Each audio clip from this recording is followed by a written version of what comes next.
kita mengucapkan salam tadi ke Nabi Muhammad, ya Rasulullah, salamun alaihi.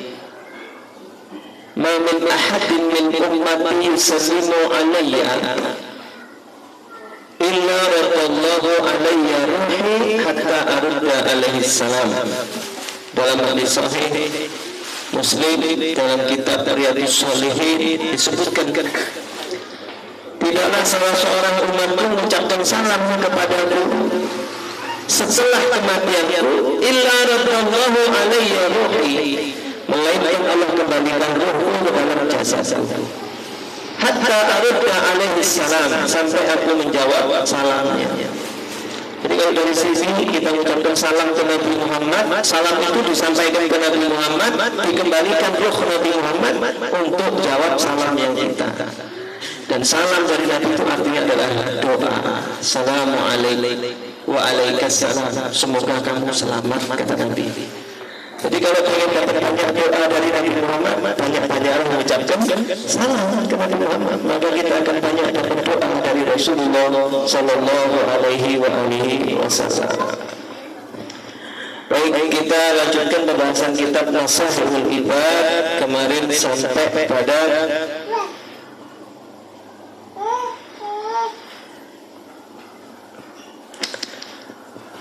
baik, sampai sini saja. Allah Ta'ala berfirman, Qala Ta'ala, ya ibadi. Ini artinya hadis pertama ialah hadis yang telah diijazahkan oleh Al-Alamah Syekh Muhammad Al-Khatib, orang Syam Syria beliau itu. Kemudian orang Madinah bangsa Hambali atau mazhabnya Hambali. Muhammad Al-Khatib itu adalah Ibnu Usman bin Abbas bin Usman. Beliau dapat hadis ini dari gurunya yang bersambung kepada Abu Dzar Al-Ghifari. Jadi Al-Khatib dapat dari gurunya Ibnu Usman, dari gurunya. Lalu gurunya dapat dari Abu Dzar Al-Ghifari. Abu Dzar Al-Ghifari dapat dari Rasulullah Sallallahu Alaihi Wasallam dalam hadis yang diriwayatkan dari Tuhannya, ini istimewa, dari Allah langsung, enggak lewat malaikat Jibril, dari Allah langsung ke Nabi Muhammad, Nabi Muhammad ke Abu Dzar Al-Ghifari, ke salah satu muridnya, lalu ke Al-Alamah Al-Khatib, terus bersambung sampai di sini, sampai Imam Ibnu Hajar Al-Asqalani. Hadisnya bunyinya begini, Qala Ta'ala, wahai hambaku, kata Allah, inni haramtu zulma ala nafsi wa ja'altuhu bainakum muharraman fala tazalamu. Wahai hamba-hambaku, sesungguhnya aku, kata Allah, telah mengharamkan berbuat zalim atas diriku sendiri. Jadi tidak mungkin Allah itu berbuat zalim. Ini kan banyak orang bilang gini, Allah itu gak adil, zalim. Apa bisa? Nah, itu kasihan orang yang tinggal di Jepang, tinggal di Korea, gak kenal Islam. Dan sok mati roh. Kasihan, enak dong yang tinggal di Indonesia, tinggal di Mekah, tinggal di Madinah. Enak Islam, jelas tetap insya Allah masuk surga, jelas jalani. Lalu yang tinggal di Inggris, tinggal di Vatikan, tiap hari kumpul sama gereja, nasibnya kasihan dong dia tinggal di sana. Kalau itu nggak adil. Lalu jelas Allah katakan, ini haram tu zulma ala nafsi. Aku tidak mungkin berbuat zalim, karena zalim itu haram bagi kata Allah. Haram, tak mungkin Allah berbuat zalim. Karena Allah itu sudah memberi bekal kepada kita semua pendengaran, penglihatan, dan akal pikiran. Pendengar yang mendengarkan ilmu, melihat yang membaca, pelajari. Akal ini untuk apa? Berpikir. Jadi Allah itu pasti maha adil, tak mungkin Allah itu berbuat zalim. Yang zalim itu diri kita sendiri.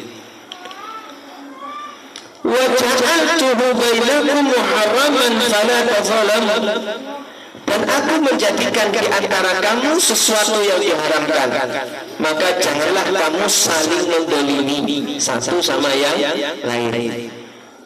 Aku haramkan diriku berbuat dolim, apalagi kepada kalian, ya Allah. Tidak boleh saling berbuat dolim satu sama yang lain. Mari kita baca sholawat tadi. Wa asli zalimin bil zalimin. Bila orang zalim sibuk dengan kezaliman mereka, Yang penting kita akhrijna min bainihim salimin, diselamatkan dari kezaliman orang-orang zalim. Orang zalim adalah berantem, ribut, pecah, saling berkhianat. Biarlah orang zalim, kita jangan ikutan. Itu kan doa kita. Makanya jangan berbuat zalim, termasuk berutang piutang. Ini baik bagi yang menghutang ataupun yang berhutang, dua-duanya berpotensi berbuat zalim. Sekarang ini, yang menghutang itu apa? Yang berhutang. Yang berhutang. Bagi yang berhutang, kejelekannya orang berhutang itu adalah ketika jatuh tempo orang ngomong-ngomong malah ganti nomor, hilang, kabur, pindah kontrakan, sehingga dicari nggak ketemu. Gak boleh kayak gitu. Kita ini kalau punya utang harus gentleman, harus temui yang punya, harus ngomong yang kita utangi. Mas, saya satu tempo aku belum bisa bayar, yang asli saya belum bisa bayar. Minta maaf, doakan saya mas. Ya piye, kan janji. Iya mas, aku janji benar. Tapi piye, aku sudah jual ini belum laku, jual itu belum laku. Mas, tanah aku tak jual, kamu bergerak dulu masing payu mas. Jadi harus jujur, jujur. Nek dipisui, dimarahi sama orang itu, diterima. Itu resiko kita berhutang. Harus terima. Jadi pecah gelas, ini harus terima. Oleh pecah gelas, harus terima. Tadi berbuat harus bertanggung jawab. Jadi jangan kabur.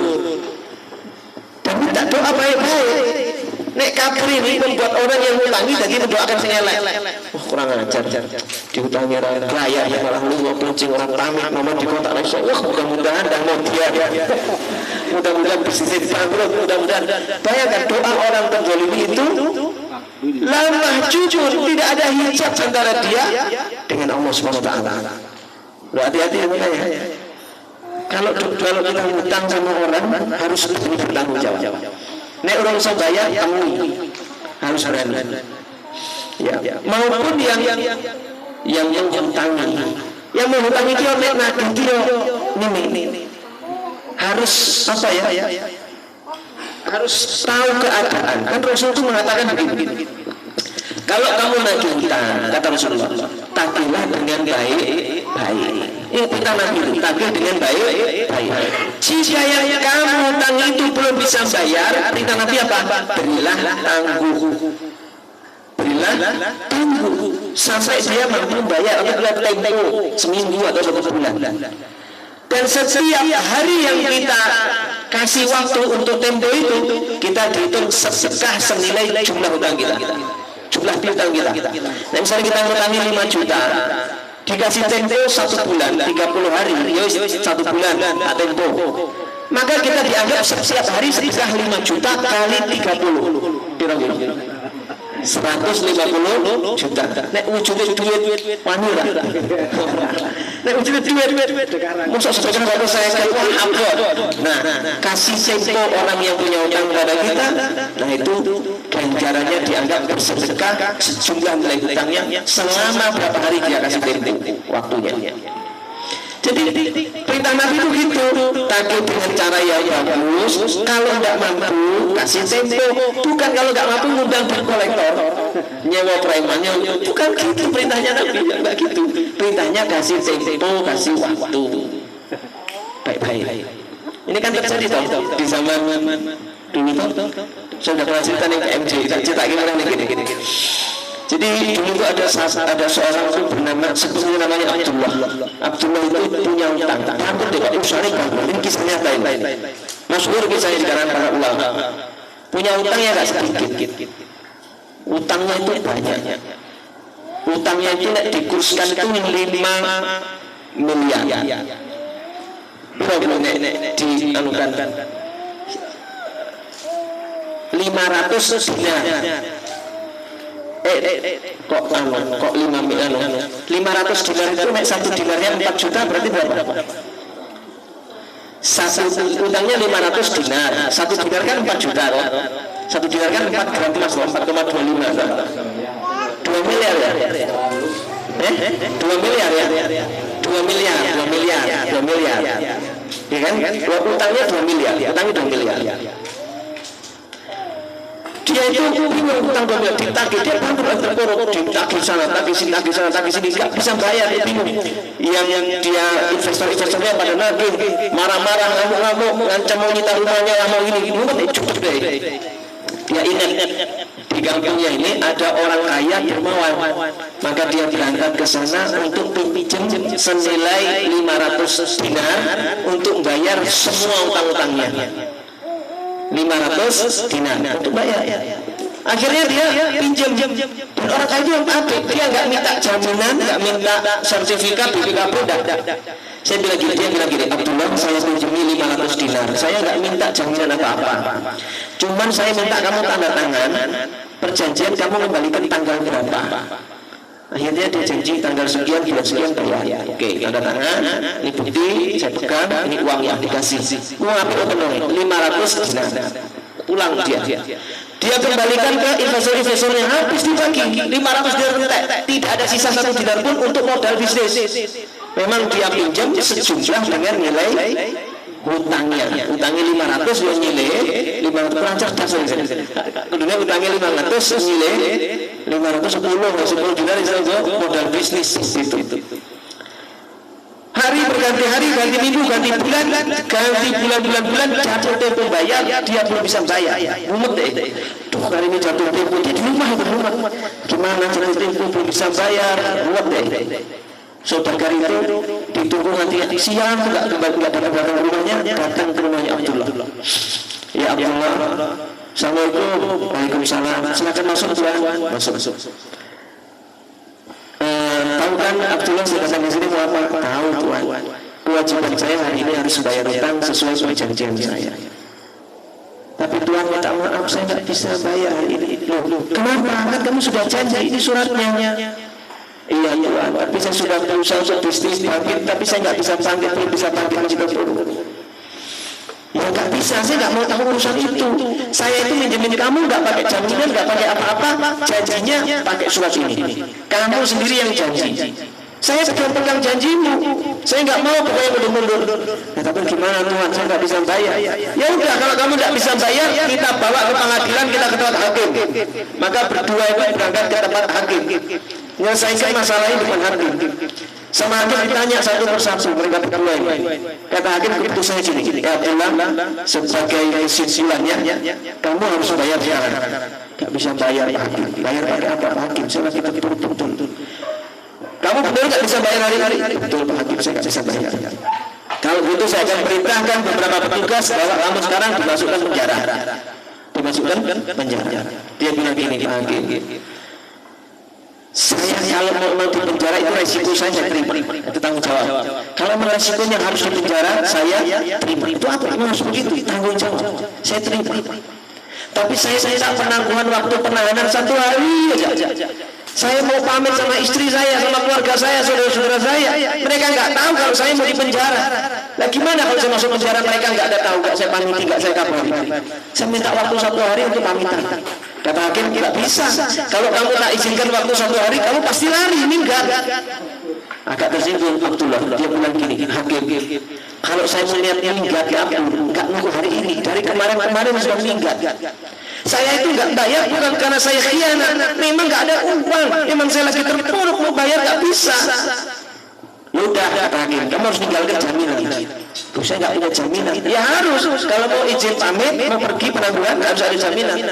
Di mumet itu, akhirnya dia bilang, Pak Hakim, jaminan saya Rasulullah. Loh, kok bisa kamu jaminkan Rasulullah? Apa maksudmu? Tuan Hakim, kalau besok saya nggak datang, saya siap di hari kiamat tidak diakui oleh Nabi Muhammad sebagai umatnya Nabi Muhammad. Saya siap ditolak oleh Rasulullah sebagai umatnya. Berarti sudah jaminkan akhirat ini. Benar? Bahaya dari ini jaminkan akhirat. Orang kalau sudah bawa nama Nabi Muhammad, bawa nama Allah, ya harus diterima. Baiklah, dia pulang bawa apa tuh atas nama jaminannya Rasulullah. Sampai rumah cerita ke istrinya dia soleh. Istrinya bilang gini, kata istrinya soleh, Mas, kita gelar sajadah, kita sholat aja.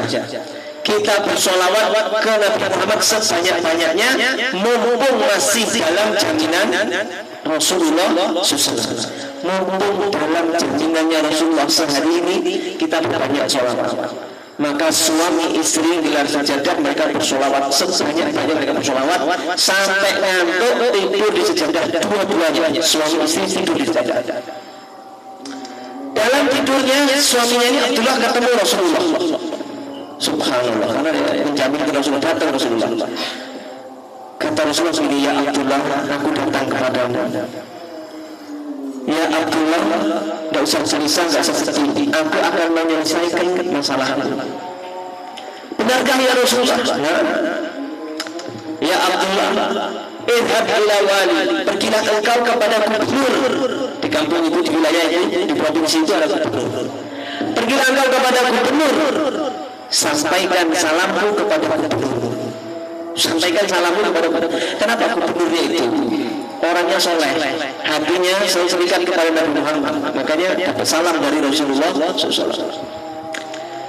Yang kedua, sampaikan kepada gubernurmu, kemarin seharian dia gelisah karena malam dia sholawat kepadaku ketiduran, karena kebiasaannya selalu sebelum tidur sholawat 1000 kali. Ketika dia bersolawat dia ketiduran, sehingga siangnya dia gelisah apakah sudah 1000 atau belum. Sampaikan kepada gubernurmu ketika dia ketiduran sholawatnya sudah sampai 1000. Dan yang ketiga, sampaikan kepada gubernurmu masalahmu, ceritakan kepada gubernurmu atas perintah. Maka ketika dia tidur dia kaget, diingat pesan Rasul SAW. Maka dia siap-siap berangkat ke tempat hakim, menyerahkan diri. Tapi ingat, kata Rasulullah, mampir dulu ke tempatnya gubernur. Maka si Abdullah menemui gubernur. Dia bilang begini, Assalamualaikum Tuan Gubernur, silakan duduk. Gubernur jawab, enak bisa ditemui gampang. Saya harus ketemu saja. Pak Lurah harus ketemu Mas Rianto, nemui lurah, nemui bupati lewat sekda, lewat susah. Dulu masih gampang. Nemui gubernur, kata gubernurnya begini, ada apa ya Allah? Wahai Tuan Gubernur, tadi malam saya tidur mimpi ketemu Nabi Muhammad. Allahumma salli ala sayyidina Muhammad wa ala ali sayyidina Muhammad. Indah sekali mimpimu, bisa ketemu Nabi Muhammad. Ceritakan mimpi. Ya Tuhan Gubernur, dalam mimpi saya Rasulullah datang menitipkan salam kepadamu. Untuk saya. Benar Tuhan Gubernur, Rasulullah titip salam kepadamu. Nangis dia, air mata. Wa alaikassalam ya Rasulullah, wa alaikassalam ya Sayyidi, wa alaikassalam ya Habibullah, ya Safwatullah. Nangis gitu. Ya Abdullah, apa yang dikatakan Rasulullah dalam mimpimu? Rasulullah selain mengirimkan salam kepadamu ya Tuan Gubernur, Rasulullah menyampaikan bahwa seharian kemarin engkau gelisah karena engkau ketiduran ketika baca sholawat, engkau bingung sudah 1000 atau belum. Rasulullah tadi malam menyampaikan bilangan sholawatmu ketika ketiduran sudah sampai 1000. Masya Allah, betul ya Abdullah. Kemarin seharian saya nggak tenang gara-gara kebiasaannya 1000 kali itu dia ketiduran. Masya Allah, dia senang berbahagia. Terus apa yang disampaikan Rasulullah? Rasulullah sudah menyampaikan kabar agar aku perintah agar aku menyampaikan masalahku kepadamu. Kamu punya masalah apa? Wah, saya ini hari ini mau di penjara kalau saya nggak bayar utang. Saya punya utang yang cukup besar yang hari ini harus saya bayar, kalau nggak saya masuk penjara. Berapa utang? 500 dinar. Gak usah khawatir. 500 dinar, tidak usah khawatir. Sebentar. Gubernur ngambil dari Baitul Mal, ngambil uang 500 dinar. Ini kamu gunakan untuk bayar utang. Masya Allah, terima kasih Pak Gubernur, senang banget. Lunas saya lagi. Alhamdulillah sudah lama hati. Jangan banget dulu. Sebentar. Masuk pakai uang pribadi, ngasih uang 2.500 dinar. Ini tasyakuran saya, bentuk syukur saya karena dapat salam dari Nabi Muhammad. Coba bayangkan, dapat salam dari Nabi Muhammad, bentuk tasyakurannya sedekah 2.500 dinar. 5 kali lipatnya dari 500 dinar tadi berapa miliar? 2 miliar kali 5 berarti 10 miliar. Sedekahnya 10 miliar.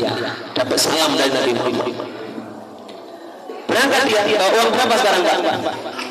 3.000 dinar kan 2.500 ditambah 500 bawa 3.000 dinar ke tempat hakim. Assalamualaikum ya hakim ya qadhi, berangkat dia ketuk pintu. Waalaikumsalam ya Abdullah. Waalaikumsalam. Peluk sama hakim yang nangis hakimnya. Ya Abdullah. Apa tuan hakim, saya mau bayar hutang, saya mau nyerahkan diri nih bayar hutang. Nangis ya Abdullah, gara-gara kamu tadi malam saya mimpi didatangi Nabi Muhammad. Kata Nabi Muhammad, wahai hakim, jika kamu mau bayarkan hutangnya Abdullah, kamu akan dapat syafaat dari sendiri kiamat. Maka hakimnya ini Abdullah, kamu gak usah bayar hutang, bayarnya pakai uang saya. Hakim ngambil 2 miliar 500 dinar kasih. Pakai uang saya itu bayar hutang. Berarti uangnya berapa sekarang? 3.500 dinar. Berangkat. Ini kisahnya masyhur nyata ya. Berangkat dia ke tempat saudara tadi. Ustaz saya ini teras rumah gitu. Terus kan tanya ini, hari ini mau bayar hutang. Begitu Abdullah itu di pintu gerbangnya. Assalamualaikum Tuhan. Waalaikumsalam ya Abdullah. Langsung dia berdiri, dijemput Abdullah. Peluk yang nangis saudara. Tuhan saya mau bayar hutang. Apa dia malah nangis? Ya Abdullah, gara-gara engkau jaminkan Rasulullah. Nabi tadi malam datang lewat mimpi saya. Nabi berkata, wahai saudagar, jika kamu ingin dapat syafaat dari saya di hari kiamat, bebaskan hutangnya Abdullah. Maka hari ini kamu tidak usah bayar hutang, tak ikhlas. Aku lebih baik dapat syafaat dari Nabi Muhammad daripada uang cuma 2 miliar 500 dinar. Lebih baik aku dapat syafaat. Dah, kamu tidak usah bayar hutang. Sebesar Abdullah, dia masuk ke dalam ngasih hadiah 500 dinar buat kamu modal usaha. Orang tidak sengatangi itu orang ini bakal orang dikasih 500 dinar. Uangnya berapa sekarang? 4.000 dirham, 4.000 dinar, setara dengan 16 miliar. Kemarin minus 2 miliar, sekarang plus jadi 16 miliar. Subhanallah. Itu kalau Nabi Muhammad sudah datang dengan ngasih syafaat, beres urusan, beres masalah. Banyak baca sholawat kepada Rasulullah. Segala fadilah ada dalam sholawat. Pengen berkah hidupnya, sholawat. Pengen meninggal husnul khotimah, sholawat. Pengen dilapangkan rezeki, sholawat. Yukfa hammah, kata Rasulullah. Allah akan memenuhi segala hajat. Hajatmu apapun hajatnya dilapangkan Allah. Pengen ini, pengen itu, baca sholawat. Sholawat itu terkumpul semua fadilah itu ada di dalam sholawat. Maka Masya Allah, ini bapak di masalah hutang ya. Kaitannya dan pentingnya kita harus bertanggung jawab. Dan kalau mengutangi seseorang, orang itu angel dibayar, malah kita kayak pengemis, suka nagih-nagih, kalau pengemis, malah kayak kita yang butuh, kalau itu duit kita. Saran saya nggak usah diteruskan. Nomornya itu diganti. Misalnya jenenge Selamat, diganti Selamat ojo ditagih. Nah itu saja. Artinya sudah kita ikhlaskan. Jadi ketika kita pengen nagih, ingat ojo ini Selamat ojo kita nagih. Kita ikhlaskan. Kenapa diikhlaskan? Segala sesuatu itu tidak akan kembali kalau belum diikhlaskan. Saya belum akan kembali kalau belum diikhlaskan. Nabi Musa itu kembali di sungai, diikhlaskan. Hamil 7 bulan diikhlaskan bayinya itu oleh ibunya Nabi Musa. Aku ikhlas ya anakku.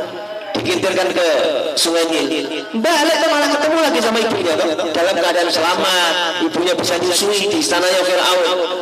Kan begitu dikembalikan. Pokoknya dunia itu nek wis hilang, diambil orang, ditipu orang, kalau pengen kembali diikhlaskan. Kalau enggak ikhlas enggak akan pernah kembali sampai hari kiamat, enggak akan kembali. Jangan ikhlaskan. Dan doakan orang yang ngambil harta kita, doakan orang yang hutang sama kita, didoakan supaya rezekinya banyak, usahanya makmur, jadi kongloh, merat dan bisa bayar hutang. Dan doa itu akan kembali kepada diri kita sendiri. Doa orang terzalimi itu mustajab. Saya pernah terakhir ketemu orang yang kaya raya di Sleman ini. Iki Batul Sleman, orang kaya raya. Dia bilang, Mas Adi jadi kapok. Bukan kapok, saya itu sering kata dia. Sering dihapusi orang 150 juta, 200 juta, 3 pokoknya panganan. Terus gimana Pak? Justru itu ketika saya ditipu orang, saya itu orang terzalimi. Dan doa orang terzalimi itu mustajab. Dakwatul mazlum mustajabah. Doanya orang yang berdolimi mustajab. Justru ketika saya didolimi orang, diapusi orang, ditipu orang, berarti saya orang berdolimi. Saya berdoa kepada Allah, ya Allah jadikan aku hidupnya lebih mulia daripada yang dolimi saya. Jadikan hidupku lebih mulia daripada orang yang mendolimi saya. Maka orang yang mendolimi dia tidak akan pernah lebih kaya daripada dia, karena doanya dia gitu kan. Jadikan aku orang yang lebih mulia daripada orang yang mendolimi saya. Maka dia jadi orang yang selalu kaya, orang kaya, berkelimpahan hartanya, karena dia menyikapinya demikian. Baik, bapak-bapak, ibu-ibu semua yang dirahmati Allah Subhanahu, mungkin itu yang bisa saya sampaikan pada kali ini. Mudah-mudahan bermanfaat. Sehingga urun bayar hilang Jilali banyak baca sholawat. Siapa tahu mimpi ketemu Nabi Muhammad Sallallahu Alaihi Wasallam. Ketemu Nabi Muhammad. Urun bayar hilang mau kali ini malah Rasulullah bilang gitu. Ya sudah, apa diperintahkan Rasulullah kerjakan. Siapa tahu Rasulullah sampai ngasih ijazah amalan, gitu. Masya Allah. Demikian bila taufiq wal hidayah. Subhanaka Allahumma wa bihamdika asyhadu an la ilaha illa anta astaghfiruka wa atubu ilaik. Bila taufiq wal hidayah. Assalamualaikum warahmatullahi wabarakatuh.